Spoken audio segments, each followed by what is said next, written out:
Hello दोस्तों, आप सभी को जैसे पता ही होगा कि अभी हाल ही में भारत के एक लड़के यानी भारत में रहने वाला भारत का एक बेटा जो भारत के यूपी शहर में रहता है, उसे सऊदी अरब में सजाए मौत की सज़ा दी गई है। जी हाँ दोस्तों, ये बात सुन के किसी का भी दिल रो पड़ेगा, किसी के आंख में आंसू आ जाएंगे। अगर कोई उस लड़के को जानता होगा तो शायद उसे देखने के लिए तरस जाए। यही हाल उसके घर वालों का है, उसके माँ बाप का भी है, उसके भाई बहन सभी के आंखों में आंसू भरे हुए हैं और सभी रो रहे हैं, गिड़गिड़ा रहे हैं, भारत सरकार से फरियाद कर रहे हैं कि उसके भाई को बचा के ले आए। उसका भाई बेकसूर है या कसूरवार है, ये खुद उसके भाई को जब सजाए मौत की सजा दी गई तब उसके भाई ने एक खत लिखा, जो खत भारत सरकार के पास है। वो खत मैं आपको पढ़ के सुनाता हूँ। उस खत में उसने क्या लिखा, उसमें अपने घर वालों के बारे में क्या कहा, उसने अपने नौकरी के बारे में या किस तरह से सजा हुई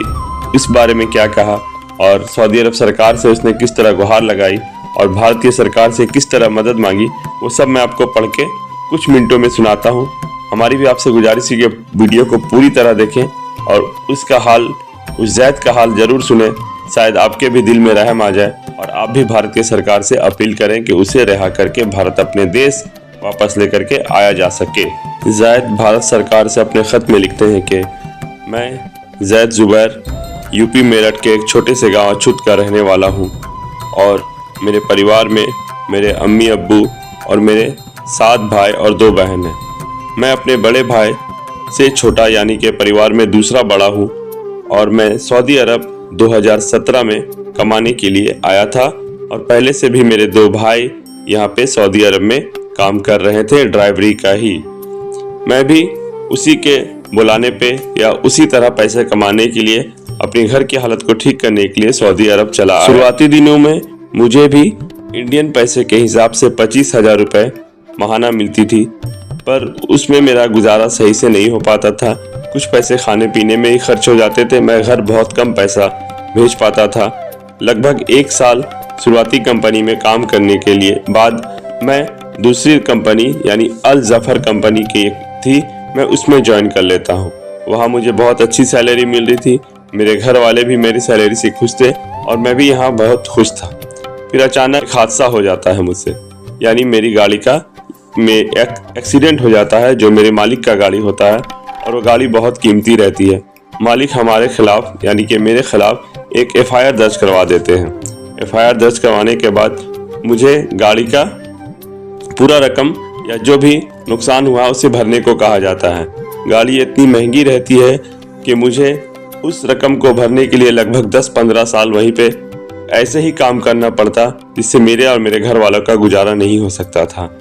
तो इससे बचने के लिए मैंने उस कंपनी से भाग करके दूसरे कंपनी को ज्वाइन कर लिया। वह एक प्राइवेट कंपनी थी। उस प्राइवेट कंपनी में मुझे एक दोस्त मिला जो पाकिस्तान का था। वह भी उसी कंपनी में ड्राइवर ही था।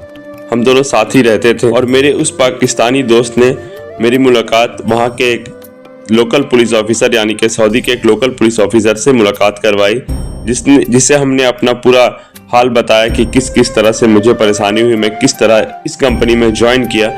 तो उसने हमें भरोसा दिया कि वो आप मेरा सारा केस हटवा देंगे, मुझे बाइज्जत बरी करवा देंगे और मुझ पर कोई केस भी नहीं होगा। और ये जो मेरी दूसरी कंपनी थी अल जफर, जहाँ मैं ड्राइवरी करता था, वो उसी पुलिस की ही कंपनी थी।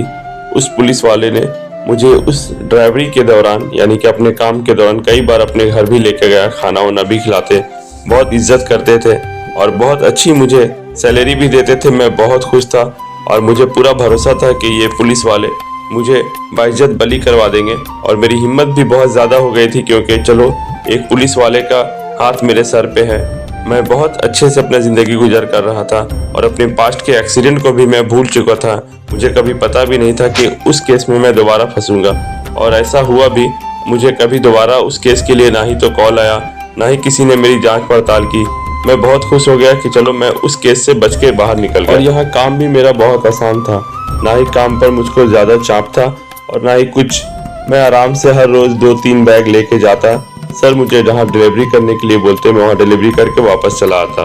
मेरा हर रोज़ का यही काम था। खाने पीने की भी बहुत आराम थी। फिर अचानक से मेरी ज़िंदगी फिर से बदली। 15 जनवरी 2023 को हर रोज की तरह जब मैं अपने काम पे गया, मुझे उसी तरह 2 बैग सर ने दिए। मैं वो बैग गाड़ी के पिछले सीट पे रख करके आराम से गाड़ी चला रहा था। तभी मुझे अपने सामने के ग्लास में दिखा के पीछे से 3-4 पुलिस गाड़ी मेरे पीछे आ रही है। तो मैं थोड़ा सा डर गया। फिर मैंने अपनी गाड़ी थोड़ी सी आहिस्ती जैसे ही की, पीछे से 3-4 पुलिस गाड़ी मेरे सामने आके खड़ी हो गई। मुझे ऐसा लगा कि मेरे पुराने केस की वजह से पुलिस मेरा पीछा कर रही है और अब वो मुझे गिरफ्तार कर लेगी। फिर ऐसा हुआ ही, मेरी गाड़ी जैसे ही थोड़ी आहिस्ते हुई, पुलिस की गाड़ी मेरे सामने आके खड़ी हो गई और वो मेरी तलाशी लेने लगी।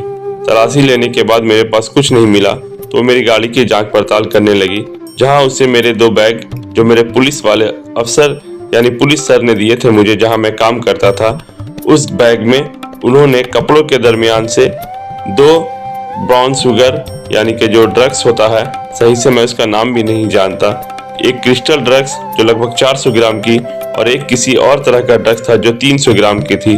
उन लोगों ने मुझे ड्रग्स केस में पकड़ा। मैं सोच किसी और बात के लिए डर रहा था और उन्होंने पकड़ा मुझे किसी और बात के लिए ही।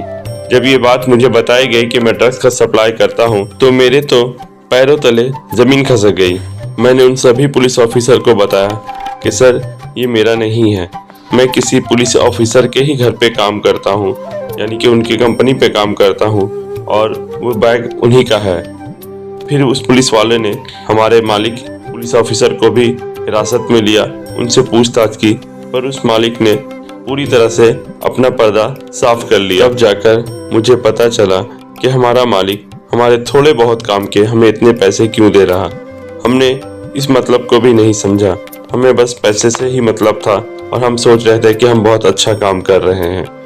हमारा मालिक तो इस केस से बाहर निकल गया, पर मैं और मेरा पाकिस्तानी दोस्त हम दोनों फंस गए और हमें जद्दा के एक जेल सेंट्रल जेल में भर्ती कर दिया गया।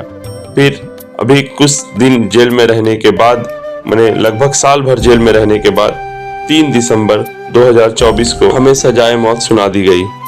ये सुनते ही हमारे पैर कांपने लगे। अब हमारे पास बचने की कोई उम्मीद भी नहीं है। साथ ही वहाँ के एक वकील ने हमें बताया कि अब हम यहाँ से नहीं बच सकते, पर उन्होंने हमें एक मशवरा भी ये दिया कि हम भारत में जो सऊदी अरब के दूतावास है वहाँ अपील कर सकते हैं कि वो सऊदी अरब के जो राजा उनसे रहम की भीख मांग सकते हैं। और ये काम हमारे घर वाले खत के जरिया जो सऊदी अरब में भारतीय दूतावास है वहाँ पहुँचाएं और वो खत पढ़ करके सऊदी अरब के राजा के सामने पेश किया जाए, तभी जाकर के हमारी सजा माफ हो सकती है या हमारी सजा को बदला जा सकता है। मेरे घर में भी मेरी एक बीवी और 2 बच्चे हैं। मैं भी जीना चाहता हूँ। मैंने बहुत बड़ी गलती की सऊदी अरब आकर के। मैं गुजारिश करता हूँ अपने भारतीय दोस्तों से, अपने भाइयों से कि वो कम पैसा कमाएं, थोड़ा ही कमाएं, पर अपने घर में अपने माँ बाप के साथ, अपने बीवी बच्चों के साथ रहें, क्योंकि जिंदगी सिर्फ पैसे से नहीं होती, साथ रहने के साथ ही होता है। और मैं ये चाहता हूँ कि मेरा लेटर पूरे भारतवासियों को सुनाया जाए। अगर मैं गलत हूँ तो मुझे सजाए मौत मंजूर है, अगर मैं बेकसूर हूँ तो आप सब भारत सरकार से अपील करें कि मेरी सजा को माफ़ करवा दे और मैं अपना देश भारत वापस आना चाहता हूँ।